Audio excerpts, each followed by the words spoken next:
Hello and welcome to yet another edition of the Cancer Awareness Month here on Joy 99.7 FM. My name is Kojo Akoto Boateng, and today we have another conversation on the Cancer Awareness Month. Remember, yesterday the conversation was on colorectal cancers. Today we are going deeper to talk about another form of cancer which is killing a lot of us. Is the liver cancer. Now, liver cancer in Ghana is closely linked to hepatitis B, which a lot of us are aware of, and it makes it largely preventable through vaccination. Now, on this episode, we'll be explaining liver cancer to you, hepatitis as well, and we'll give you the connection between the two. And we'll also be talking about the risk factors, prevention strategies, and treatment options, including the potential for liver transplantation. And my guest is a surgeon at the Korle Bu Teaching Hospital. Dr. Asare Afari is our guest on this episode of the Cancer Awareness Month. Doc, welcome to the Joy Cancer Awareness Month. I hope you're well. Yes, thank you. And thank you also to your listeners. Yes, I'm happy to be here. You know, within this series, I've heard about different type of doctors. I knew of the GP, I knew the OB and gynae, I knew of surgeons, but now I know colorectal surgeons, I know anatomic physicians, I know all sorts of things. What are you as a doctor? So I'm a surgeon, and so surgeons are grouped into various specialties. So my group, we are general surgeons, and in the general surgeons, we have a group that deals with liver, pancreas, and the bile ducts. They are called the Hepatobiliary Surgeons. So that's my specialty. So the colorectal surgeons are a group under the general surgeons who deal with the large intestines and then the rectum. Yes. So mine is liver, pancreas, and then the gallbladder. And so what was the technical name for the type of surgeon you are? So it's called a hepatobiliary surgeon. AB. Wow, we are learning new things every day. So, you guys deal with the liver. Yes, mainly liver. So I know the liver and the pancreas and other organs are related. Do you look at some of those other organs as well? Oh, yes. So the pancreas is located very close to the liver, and it's connected to the liver by the bile ducts and also the gallbladder in the same area. So you can't separate them. So diseases affect each other. And so the main area we deal with all these organs in that space. So explain to us what liver cancer is and how common it is in Ghana, and why should we as Ghanaians be particularly concerned about liver cancer? Yes. So thank you very much. Cancer, as the name implies, is a type of cancer that starts from the liver. So we have several subtypes. So the liver has several cells.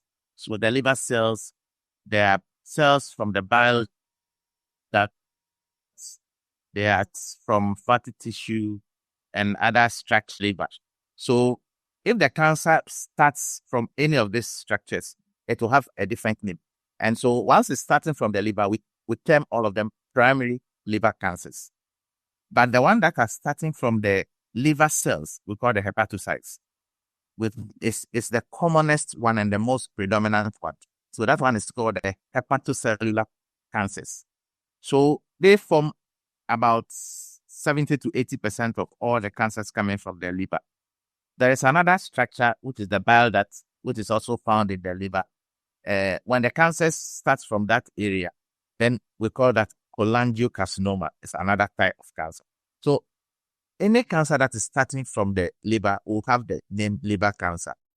But the common ones that kills a lot of our people, which we all have, it has taken the whole name of liver cancer, is the hepatocellular cancer.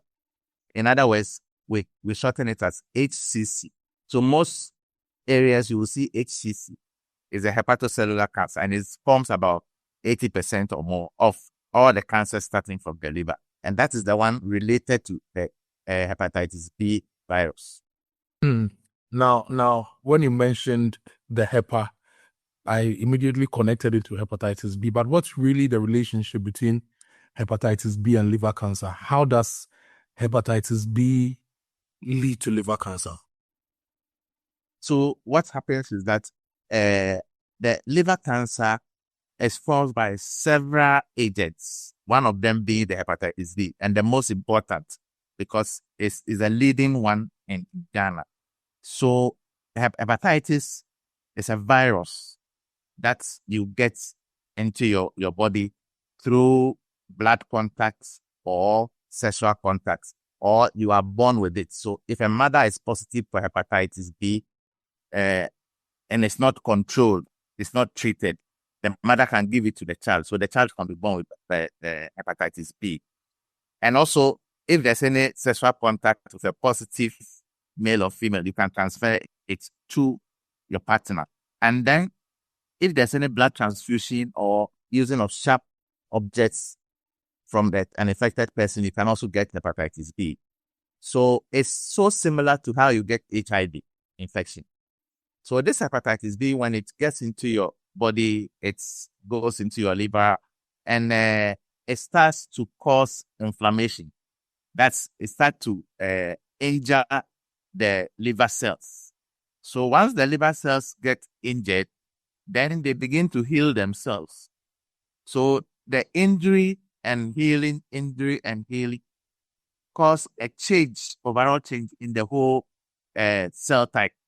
And then an abnormal growth begins to happen. So this injury and healing, we call inflammation and healing, will lead to fibrosis. And so that fibrosis, the whole liver will turn to this nature of fibrosis. And then we're calling that disease cirrhosis. And the cirrhosis, they present themselves as nodules. So these are round swellings. And these round swellings grow and change into liver cancer. So it means that if you have the hepatitis B, it's a process that will lead to your liver changing into cirrhosis. And that cirrhosis will also change into cancer.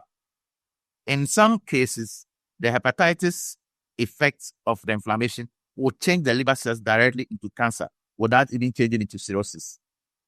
So then hepatitis B becomes an important factor in making sure that you get liver cancer.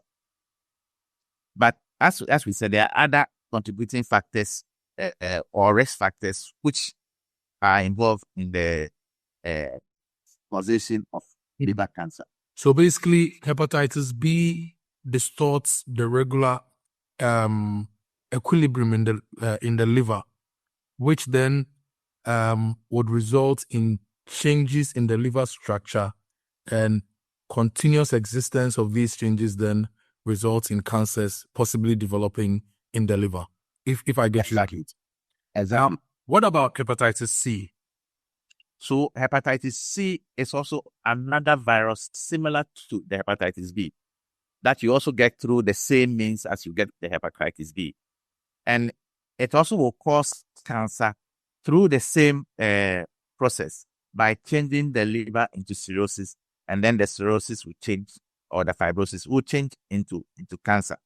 So we see that these two viruses have the same mechanism of causing cancer in the liver. And then we see that how they occur in different parts of Ghana or different parts of the world differ. So in Ghana, we have more of the cancers being hepatitis B, and then to a lesser extent, hepatitis C. But you notice a difference is that the hepatitis B virus can cause cancer without changing your liver into cirrhosis or fibrosis. Whereas the hepatitis C can only cause the cancer by changing your liver through the cirrhosis or fibrosis first. So that's the only difference. So if I understand you very well, hepatitis B contributes to about 80% of the liver cancer cases that we have in the country. Is that the case? Yes, that's the case. So you see that there's studies and the research that has been done in Ghana in this area. Almost all the people who die from liver cancer, you see that about 80% to 85% of them, it was related to hepatitis B. So it's a major leading cause of the liver cancer in Ghana.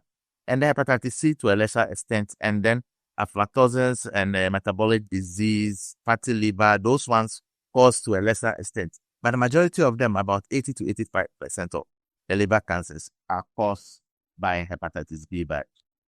Before we get to the other risk factors, maybe we should stay on hepatitis a little bit more. So how do we fight hepatitis B? How do we prevent it? So hepatitis B is preventable through vaccination.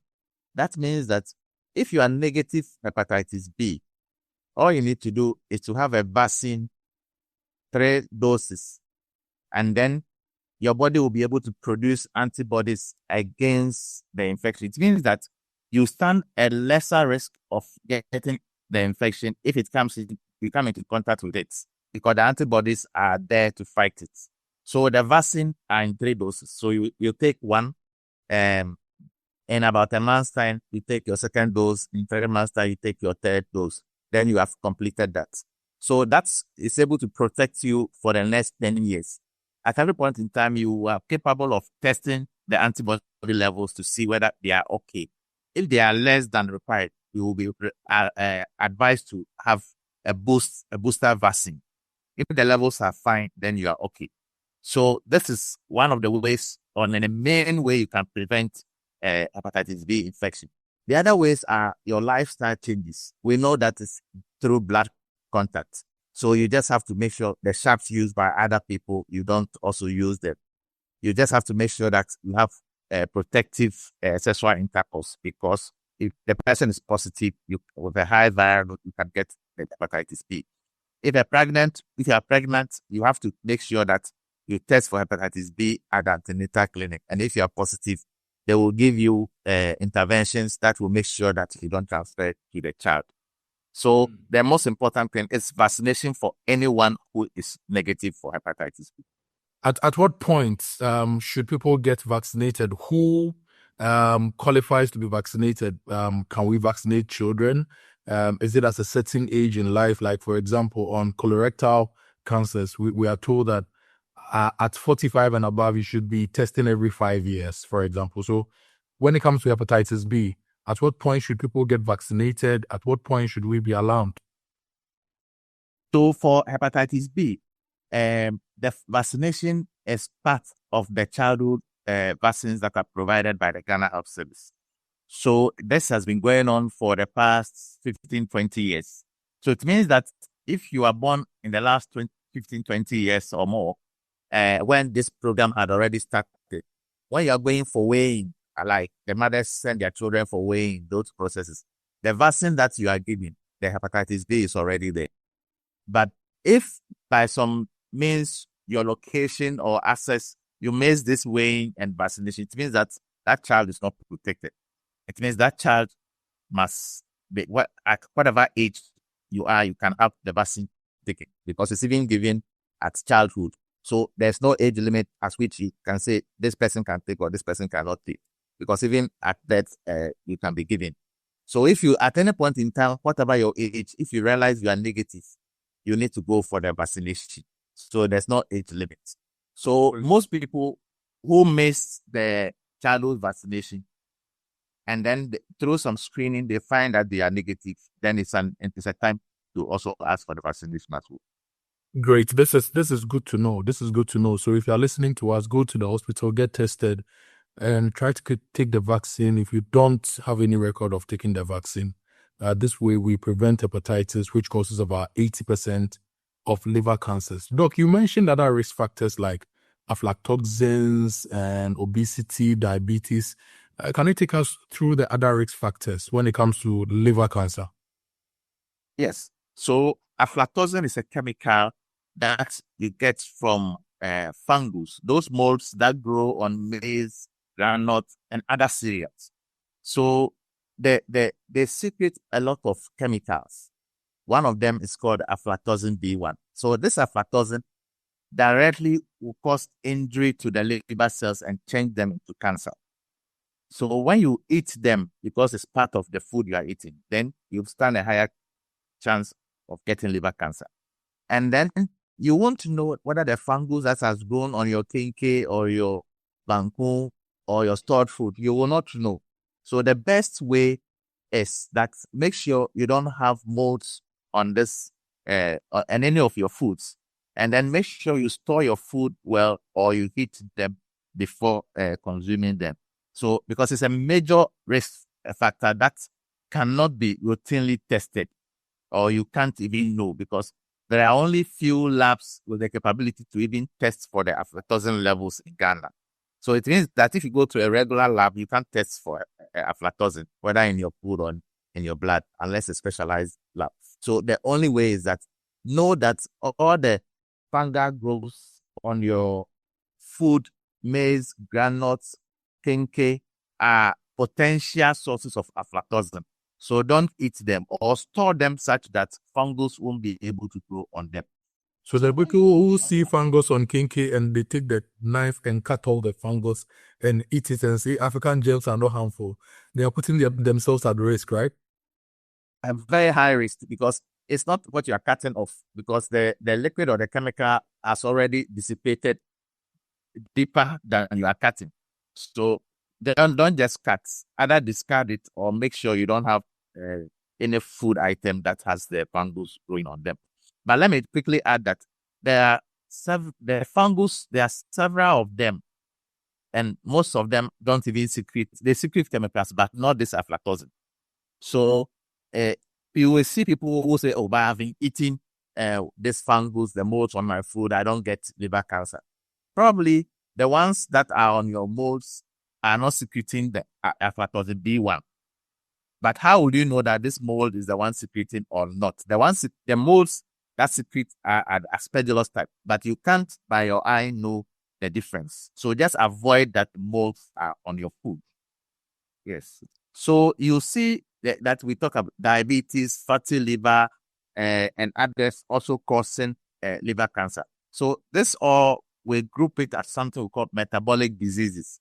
So as long as diabetes is one of them, so the processes involved in diabetes will lead to deposition of fat, high cholesterol in your body. And all this will lead to high fat deposition in your liver. So when you have fat depositing in your liver, what it does is it undergoes inflammation. The same process that when you get the hepatitis B, you undergo. So this inflammation will heal. And then inflammation, another time, it will heal. So then what happens is healing will lead to fibrosis. And the fibrosis will now is what we are terming as advanced fibrosis, cirrhosis. And the cirrhosis will now lead to cancer. So the pathway of the liver becoming fibrotic is through fatty liver, high cholesterol, diabetes, hypertension, all the diseases that will eventually lead to fatty liver will continue with fibrosis and liver cancer. So there are several of them that you can term commonly diabetes and high cholesterol will contribute to cirrhosis, liver cancer in the future. So basically, any lifestyle, any disease that puts stress on the liver can also lead to liver cancers, including excessive alcohol use, like we are seeing these days in the country. Yes, so the alcohol is an independent and a separate risk factor, which will cause injury. Once you take alcohol, it directly causes injury to your liver. So that injury, the liver begins to heal. So it will also lead to cirrhosis. So there are some people that alcohol intake will lead to cirrhosis, and then every cirrhosis is a risk for the liver cancer. So once you take alcohol, you stand a risk of getting cirrhosis, and then the cirrhosis will now lead to cancer. So alcohol is one of the risk factors, major one, that causes cirrhosis and liver cancer. And then the other lifestyle changes, diet, obesity, they all will lead to excessive fatty liver, cholesterol, and then this will lead to inflammation and fibrosis, then you are getting liver cancer from the cirrhosis. This is the Joy Cancer Awareness Month. Our guest is Dr. Asare Afari, surgeon at the Korle Bu Teaching Hospital. And we are talking about liver cancer. So far, he's defined and explained what it is. He's explained the risk factors. He's gone deeper into hepatitis B, one of the main leading causes of liver cancer, about 80% of the cases. And he's also explained how aflatoxins, obesity, diabetes, excessive alcohol use all lead to liver cancer. But Doc, a lot of people don't check, they don't get screened, they just walk around always feeling okay that there's nothing wrong. But what are some of the things we need to look out for as warning signs or symptoms of liver cancer that should ring the alarm in our heads for us to take action? Yes, thank you very much. So this is an important point that everybody must note, that there will be no warning as far as liver cancer is concerned. Whenever you see anything or you feel anything that is a warning, it means the liver cancer is advanced. And so once that happens, then you are in trouble. So how will you know when it is early liver cancer or it has just started? The only way you can know is by screening. What do I mean by screening? It means that if you have any of the risk factors, you have to continuously be checking your liver whether the cancer is there or not. So anybody who is hepatitis B positive, hepatitis C positive, or you have ever been told that you have fatty liver, or you know that you take excessive alcohol, or you have diabetes, all these risk factors, then every 3 to 6 months, you have to check your liver for cancer. And that is done through scan and certain blood tests we'll discuss along the line. So the only way you can know that liver cancer has occurred and is early and it's treatable or curable is by regular check or screening or surveillance. But the moment you have any symptom of liver cancer, it is likely to be an advanced disease that may not be curable. And what are those symptoms that we can feel? The important one is pain. You will feel pain at the area where the liver lies, which is the right side of your tummy, the upper part. That's where the liver is. So if you feel severe pain that you take painkillers, it doesn't resolve, it wakes you up, you feel uncomfortable, that severe pain is likely to be also related to the liver. And as you know, there are several structures around the liver. So you won't even know which one. This is not specific. But any severe pain on your right side may be a sign that there's a cancer developing in the liver, and you need to quickly go and do a scan to check. And as is a general rule for most of the cancers, you will lose weight. So you will see that aside the pain, over a period, you see that you are eating normally, but you've lost weight. So weight loss is a sign that you are having a disease that is eating your muscles, your body energy. So one of them is liver cancer. So weight loss can also be a sign that you have liver cancer. And then you see that because the cancer is growing bigger, it will push your tummy to become bigger. So you feel that your tummy has lifted up, it's become a bit bigger because something is pushing from inside. So abdominal distension or bloating can be as an early sign showing that something is becoming bigger from inside. Our pot bellies should be examined there? No, not. This is very different from pot belly. You will see that all of a sudden you feel that you can feel that the upper part of your tummy is swollen. Even not the lower part, just the upper part is swollen. Gets into his chest. Get into your chest. Okay. Which is so abnormal and not typical of the pot belly type. And sometimes you can even feel that there's a swelling there. That is hard because most of them become so big. And that will also tell you that, yes, you are feeling some swelling. And then you go to hospital and say, I can feel a swelling here. They will do a scan and tell you this is liver cancer. So these are the signs and the symptoms that will alert you that you are having liver cancer. But in about 90% of the time, when these things occur, the cancer is advanced and not treatable. So abdominal pain, swelling, unexplained weight loss, fatigue, jaundice. Is it one of the things we need to look out for? Yes. So these are things that occur when the liver starts failing. Then your eyes become yellow. We call that jaundice. So they are all signs of advanced disease. The most people, when they start, you hardly see them that they get fatigue.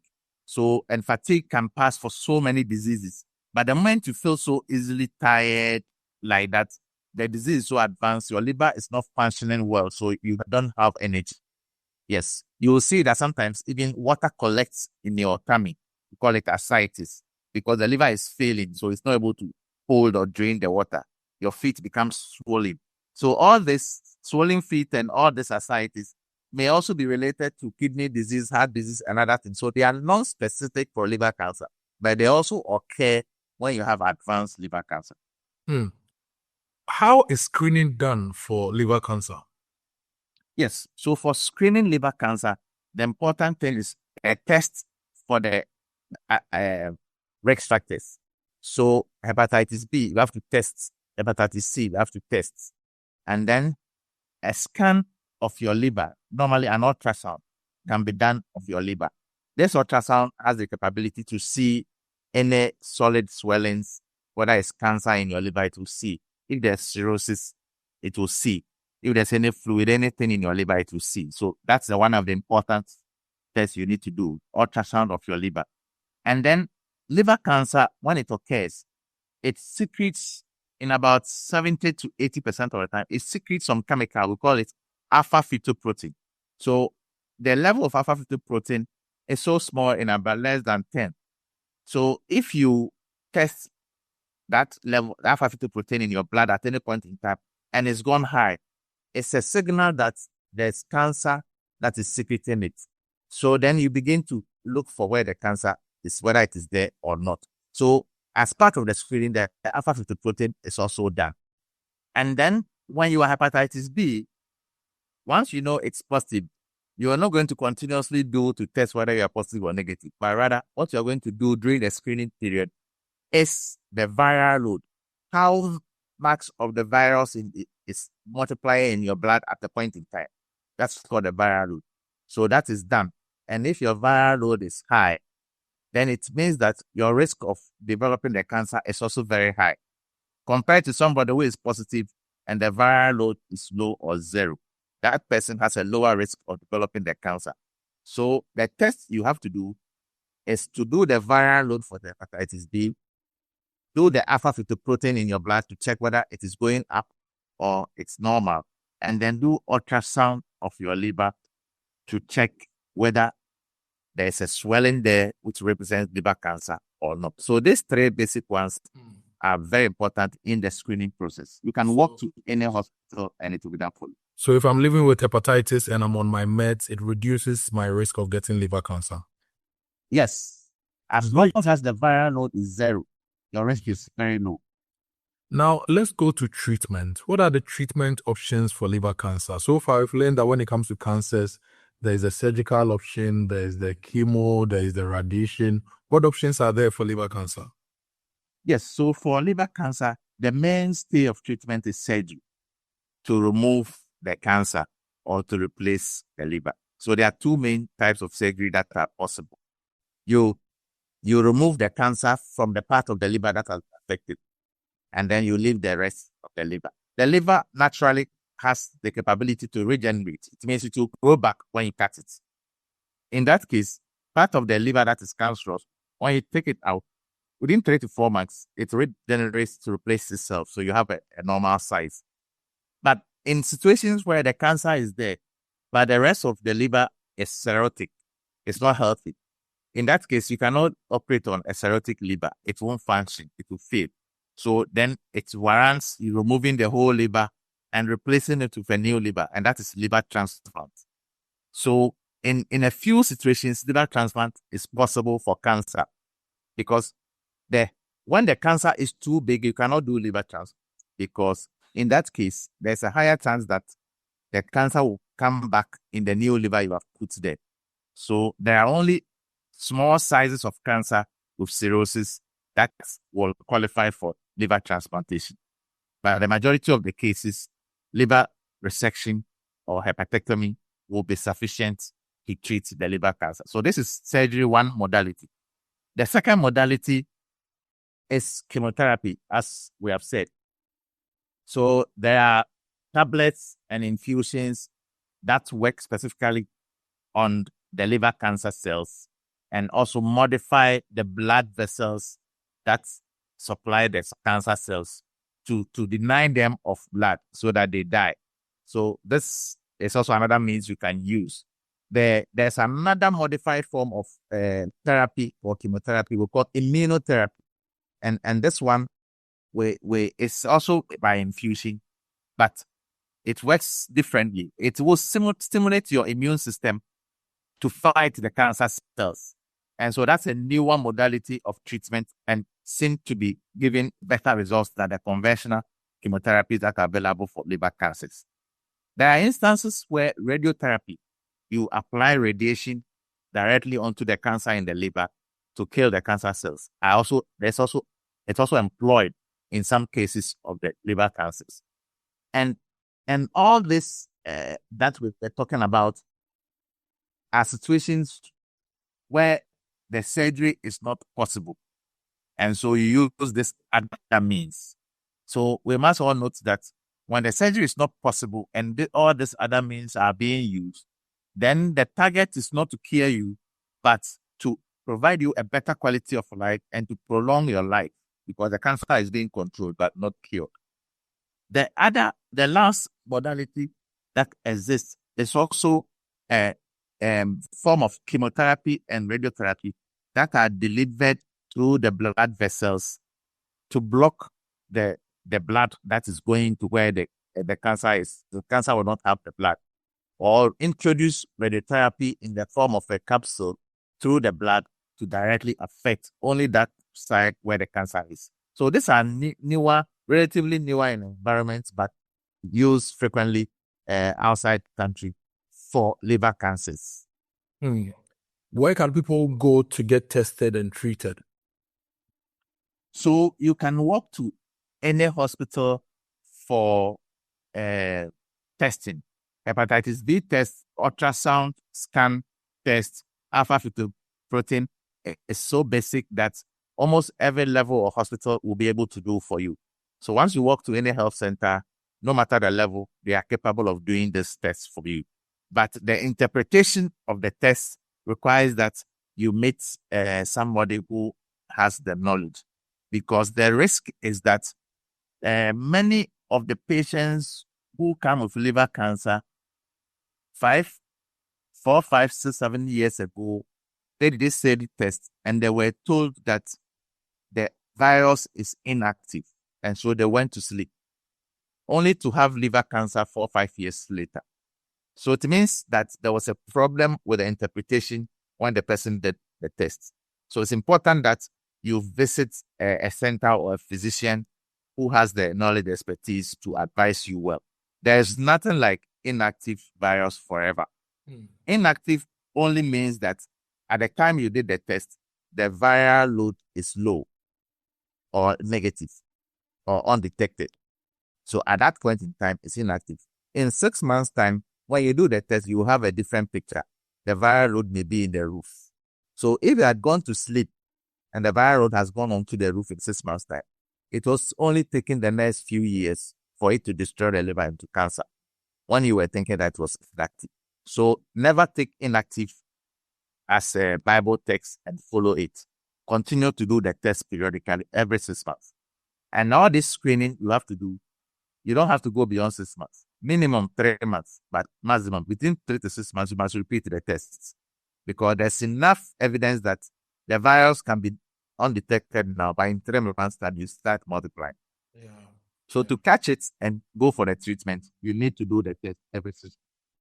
Okay. Now, Doc, before I let you go, what are the numbers? How many cases are we recording every year? And What are the survival rates? How many people are we losing to liver cancer? So we know that liver cancer in Ghana is the third commonest cancer that we find. So breast cancer, if you look at all the cases, that's the cancer cases that we see, the new ones, the new cases, breast cancer is leading, cervical cancer is second, and then liver cancer is third. But then if you look at the mortality rates, then liver cancer jumps to number one. So the number of people who get liver cancer in a year, about 90% of them will die in the same year because of advanced disease. So it is lethal, very, very lethal. And it's only treatable when you have early disease. And if you look at our empirical data, if you take 100% of all the liver cancers that are referred to my center for treatment, we just have about 15 to 20% of them that are early enough and amenable to surgery. It's about more than 80% of the time. It's so advanced and requires just palliative care. And so within 3 months, all of them would die. Those are some scary figures, but oh yes, it's a very scary. We need to work hard to fight liver cancers. It's been great talking to you, Dr. Asare Afari.